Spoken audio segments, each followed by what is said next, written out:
दोस्तों आपका अपने YouTube channel PSW arts point में स्वागत है। आज मैं लेके आया हूं आपके लिए एक और नई वीडियो 10th क्लास से रिलेटेड ज्योग्राफी का chapter 2। Okay, forest and wild life resources.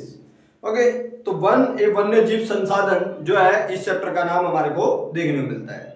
सबसे पहले अगर हम बात करें कि इस ग्रह पर हम सूक्ष्म जीवाणुओं, बैक्टीरिया जो भी है, जोक है, वट वृक्ष है, हाथी, ब्लू व्हेल, सारे जो जीव देखने को मिलते हैं हमारे को, करोड़ों दूसरे जीवधारियों के साथ रहते हैं, आपस में एक दूसरे के साथ इंटरेक्ट करते हैं, एक दूसरे के साथ मिलके रहते हैं। ये पूरा आवासीय स्थल जिस पर हम रहते हैं अत्यधिक जैव विविधता से भरा हुआ है। तो एक डायवर्सिटी देखने को मिलती है हमारे को, बायोडायवर्सिटी, जिसमें सारे मिलकर रहते हैं। मानव और दूसरे जीवधारी एक जटिल पारिस्थितिकी तंत्र का निर्माण करते हैं कि हमारे को देखने को मिलता है एक कॉम्प्लेक्स इकोसिस्टम हमारे को देखने को मिलता है, पूरा जो है सारे मिलकर रहते हैं, जिसका हम मात्र एक हिस्सा है और अपने अस्तित्व के लिए इसके विभिन्न तत्वों पर निर्भर है। तो बहुत सी चीजें हैं जिन पे हम डिपेंड करते हैं, जिसमें कि एयर है जिसे हम सांस लेते हैं, ओके, जल जिसे हम पीते हैं, और मृदा जो अनाज देती है हमारे को, अनाज पैदा करके, जिसके बिना हम जीवित नहीं रह सकते।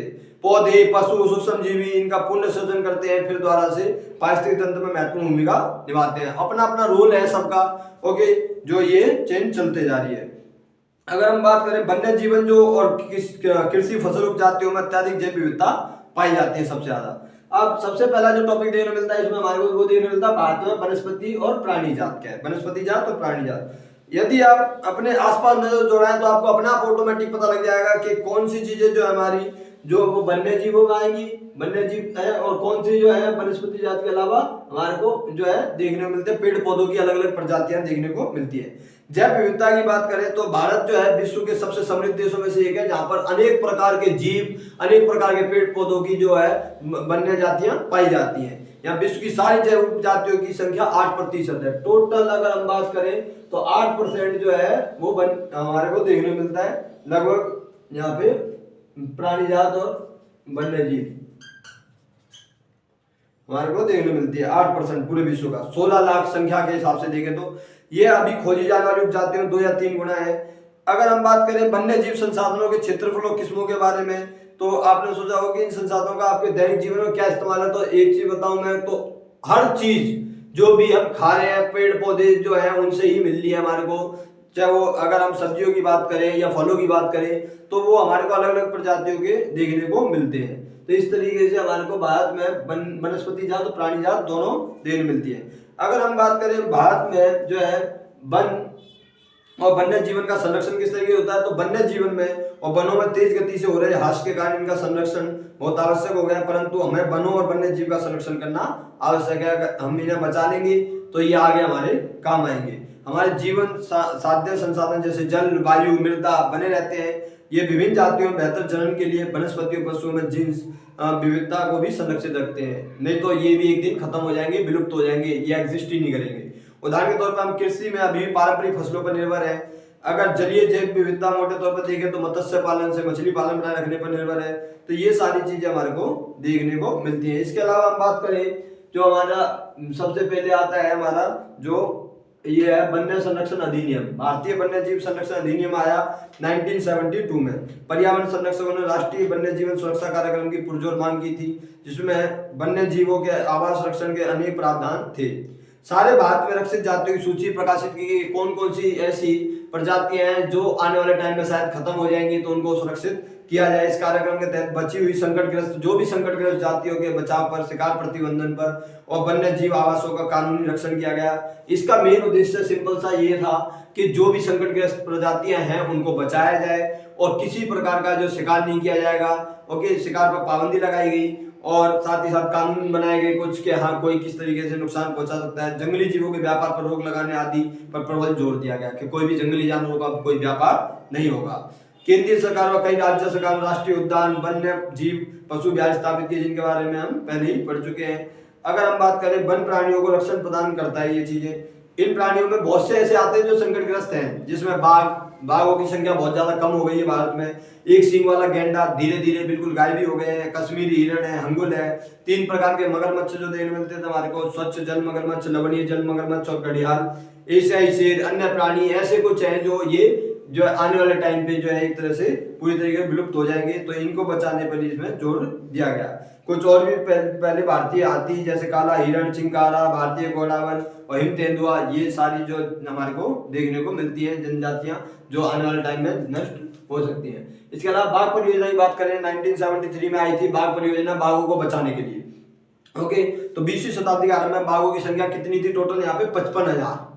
55,000 से घटकर सिर्फ कितनी रह गई है बाघों की संख्या? अब रह गई है 1827। 1827 बाघ रह गए हैं भारत में। इससे अंदाजा लगा लो कि 55,000 से घटकर जो 1827 बाघ रह गए हैं भारत में। बाघों को मारकर उनको व्यापार के लिए चोरी करना। ओके, इसके अलावा हम बात करें जो है बाघों की घटती संख्या के मुख्य कारण है बाघों की खाल का व्यापार और उनकी हड्डियों का ईसाई देशों में पारंगत औषधियों प्रयोग किया जाता है कि उनकी हड्डियों से जो है कुछ दवाइयां भी बनाई जाती है। भारत और नेपाल दुनिया की 2/3 बाघों की आवास उपलब्ध कराते हैं। भारत और नेपाल में इतने बाघ पाए जाते हैं। तो टाइगर प्रोजेक्ट की शुरुआत कब हुई थी? 1973 में कैलाश साखला के नेतृत्व में। ये ध्यान रखना, कैलाश साखला इनके नेतृत्व में हुई थी और प्राइम मिनिस्टर उस समय थी पीएम इंदिरा गांधी। ओके, इंदिरा गांधी जो है उस समय पीएम थी, उनके नेतृत्व में ये बाघ परियोजना चलाई गई थी। अगर हम बात करें सबसे ज्यादा जो है उत्तराखंड में कॉर्बेट राष्ट्रीय उद्यान है, पश्चिम बंगाल में सुंदरबन राष्ट्रीय उद्यान है, मध्य प्रदेश में बांधवगढ़ राष्ट्रीय उद्यान है, राजस्थान में सरिस्का राष्ट्रीय उद्यान है। ओके, तो अलग अलग हमारे को बाघ रिजर्व देखने को मिलते हैं जहाँ पे बाघों को संरक्षित किया जाता है। ओके, ध्यान रखना जिम कॉर्बेट कहाँ पे? जिम कॉर्बेट जो नेशनल पार्क है वो कहाँ पे देखने को मिलता है हमारे को?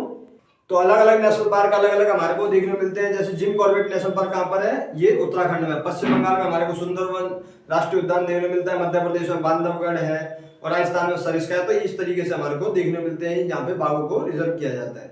इसके अलावा कुछ और परियोजना चलाई गई, जैसे वन्य जीव अधिनियम 1980 और 1986 में 2 वन्य अधिनियम आए, जिसमें कि इसके तहत तितलियों, पतंगों, भिरंगों और ड्रैगन फ्लाई को भी संरक्षित जातियों में शामिल किया गया। 1991 में पौधों की भी 6 जातियां पहली बार सूची में रख दी गई। 1991 में पौधों की 6 जनजातियां सूची में शामिल की गई। 6 जनजातियां। ओके, पौधों की जो 6 जनजातियां जो है इस सूची में शामिल कर दी गई सुरक्षित करने के लिए कि इन्हें भी सुरक्षा प्रदान की जानी चाहिए, नहीं तो ये एक दिन नष्ट हो जाएंगे ये पौधे भी। इसके अलावा अगर हम देखें नेक्स्ट टॉपिक, वन और वन्य जीव संसाधनों के प्रकार और वितरण की बात करें कि किस तरीके से मिलता है। यदि हम वन और वन्य जीव संसाधनों को संरक्षित करना चाहें तो उनका प्रबंधन, नियंत्रण, विनियमन अपेक्षाकृत कठिन है। भारत में अधिकतर वन और वन्य जीवन या तो प्रत्यक्ष रूप में सरकार के अधिकार क्षेत्र में आते हैं या वन विभाग और अन्य विभागों के ऊपर। अब इसमें अलग अलग कैटेगराइज कर दी है। जैसे की बात करें 3 भागों में बांट दिया गया वनों को, आरक्षित वन, रक्षित वन, अवर्गीकृत वन।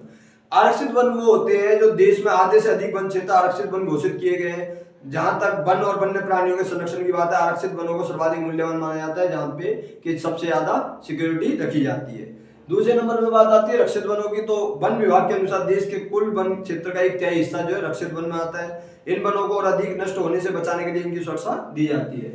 ओके, इन्हें पूरी तरीके से आरक्षित कर दिया गया, कोई नुकसान ना पहुंचाए, इन्हें जो है सुरक्षा देने की बात की जाती है। अवर्गीकृत वन में आते हैं हमारे अन्य सभी प्रकार के वन और बंजर भूमि जो सरकार, व्यक्तियों, समुदायों के स्वामित्व में होते हैं, अवर्गीकृत वन कहे जाते हैं। आरक्षित और रक्षित वन ऐसे स्थायी वन होते हैं, ध्यान रखना, जिनका रखरखाव इमारती लकड़ी के लिए किया जाता है कि वो लकड़ी यूज में आए, और वन पदार्थों उनके बचाव के लिए किया जाता है। मध्य प्रदेश में स्थायी वनों के अंतर्गत सर्वाधिक क्षेत्र है। सबसे ज्यादा स्थायी वन हमारे को एमपी में पाए जाते हैं, मध्य प्रदेश में, जो कि प्रदेश के कुल वन क्षेत्र का 75% है। एमपी में जो अगर हम बात करें 75% जो है वन पाए जाते हैं। पूरे राज्य का 75% हिस्सा जो है वनीय क्षेत्र है। इसके अतिरिक्त जम्मू कश्मीर, आंध्र प्रदेश, उत्तराखंड, केरल, तमिलनाडु, पश्चिम बंगाल, महाराष्ट्र में कुल वनों में एक बड़ा अनुपात आरक्षित देखने को मिलता है हमारे को। इसके अलावा रक्षित वनों की संख्या हमारे को पंजाब, हरियाणा, हिमाचल प्रदेश, उड़ीसा, राजस्थान, बिहार में देखने को मिलती है। अगर हम बात करें इसके अलावा समुदाय और वन संरक्षण, समुदाय और वन संरक्षण की बात करें तो कुछ समुदाय जो है स्थानीय समुदाय सरकारी अधिकारियों के साथ मिलकर जो है वन संरक्षण करते हैं। जैसे आपने अभी सुना होगा बिश्नोई, बिश्नोई एक समुदाय है जो जीवों की हत्या का विरोध करता है। जैसे लॉरेंस बिश्नोई जो है सलमान खान को धमकी देता रहता है, वो क्यों देता रहता है उसका कारण है क्योंकि सलमान खान ने एक काले हिरन को मार दिया था और काला हिरन उनके जो बिश्नोई है उनके लिए बहुत पवित्र माना जाता है। तो वो उसका कहना यह है कि वो गांव में जाके माफी मांगे, वो मंदिर है वहां पे बिश्नोई होगा, वहां पे जाके माफी मांगे तो वो कुछ नहीं कहेगा, लेकिन वो इसी कारण से धमकी देता रहता है सिर्फ क्योंकि कुछ ऐसी जनजातियां हैं या कुछ ऐसे समुदाय हैं जो कुछ जीवों को अपना पवित्र मानते हैं। तो इस तरीके से हम देखते हैं कि कुछ समुदाय ऐसे हैं। सरिस्का बाघ रिजर्व में राजस्थान के गांव के लोग वन्य जीव संरक्षण अधिनियम के तहत खनन कार्य बंद करवाने के लिए संघर्ष रहते हैं कि वहां पे कोई खनन कार्य ना हो। ऐसे राजस्थान के अलवर जिले में 5 गांव के लोगों ने मिलकर 1200 हेक्टेयर भूमि को बताया भैरवदेव डाकब के लिए सेंचुरी घोषित कर दिया है। इसके अलावा हम देखें कुछ पवित्र पेड़ और वन देखने मिलते हैं, जैसे पीपल का पेड़ है। ये इस तरीके इसमें एक क्वेश्चन इस तरीके बन जाता है कि हमारी संस्कृति किस तरीके से पर्यावरण के लिए हानिकारक है, किस तरीके से फायदेमंद है। तो हानिकारक आपको पता है जैसे कि हम कल्चर के नाम पर जो है इतने ज्यादा सब कुछ बहा देते हैं, जैसे मूर्ति पूजन वगैरह होता है तो विसर्जन कर दिया पानी के अंदर, पानी में केमिकल मिक्स होते हैं उसमें मूर्तियों में। इसके अलावा अभी जैसे होली आने वाली है, होली के अवसर पर आपको पता है कि कितने पेड़ काटे जाएंगे, कोई अनगिनत कोई संख्या ही नहीं है। इसके अलावा हम बात करें जैसे बहुत से फेस्टिवल है, दिवाली पे जो इतना ज्यादा पॉल्यूशन फैलाया जाता है तो ये पर्यावरण को नुकसान पहुंचाया जाता है। ये कल्चर हमारा पर्यावरण के लिए नुकसानदायक है। फायदेमंद किस तरीके से, जैसे तुलसी का पेड़ है वो हर घर में लगाया जाता है, उसकी पूजा होती है, इसलिए वो पर्यावरण को बचाने में भी काम कर रहा है। पीपल का पेड़ काटा नहीं जाता, उसको बचाने की कोशिश की जाती है। तो ये एक तरह से हमारा जो कल्चर है, संस्कृति है, ये बचाने में भी योगदान देती है और साथ ही साथ उसे नुकसान भी पहुंचा रही है। ओके, तो इस तरीके से हम देखते हैं कि अलग अलग मुंडा और संथाल जनजातियां महुआ कदम के पेड़ों की पूजा करते हैं। वो उड़ीसा बिहार की जनजातियां शादी के दौरान इमली और आम के पेड़ की पूजा करते हैं। ठीक है, पीपल और बट वृक्ष को पवित्र मानते हैं हमें से बहुत से ज्यादा लोग। और इसके अलावा अलग अलग धर्म और विश्वास हैं हमारे को देखने मिलते हैं, जो अपने अपने विश्वास है कि किस तरीके से छोटा नागपुर में स्थित है जो मुंडा और संथाल जनजाति, और ऐसे ही आदिकाल से चलता आ रहा है। इसके अलावा लास्ट बात करें हम संयुक्त वन प्रबंधन क्या है, तो संयुक्त वन प्रबंधन की बात करें अगर हम, तो संयुक्त वन प्रबंधन हमारे को देखने मिलता है किस तरीके से कई जो है प्रावधान किए गए, कई आंदोलन चलाए गए, बीज बचाओ आंदोलन, चिपको आंदोलन। चिपको आंदोलन कब हुआ था ये आपको पता होना चाहिए, ये हुआ था 1973 उत्तराखंड में। 1973 में हुआ था उत्तराखंड में। उसमें हुआ क्या था कि महिलाएं जो है पेड़ों से चिपक गई थी, उन्होंने अपनी बाहों में बल लिया था पेड़ों को, और ये कह दिया गया था कि कोई भी कंपनी वाले आके इन पेड़ों को नहीं काट सकते, नहीं तो हमें पहले काटना पड़ेगा, उसके बाद पेड़ काटे जाएंगे। तो इसी को चिपको आंदोलन नाम दिया गया। उत्तराखंड में ये आंदोलन देखने को मिला था। ध्यान रखना, बीज बचाओ आंदोलन बीजों के लिए हुआ था। और 1988 में उड़ीसा में पहली बार जो है संयुक्त वन प्रबंधन आया था। कहाँ पे? 1988 उड़ीसा में। ओडिशा में ये है सबसे पहले वन ये आया था संयुक्त वन प्रबंधन।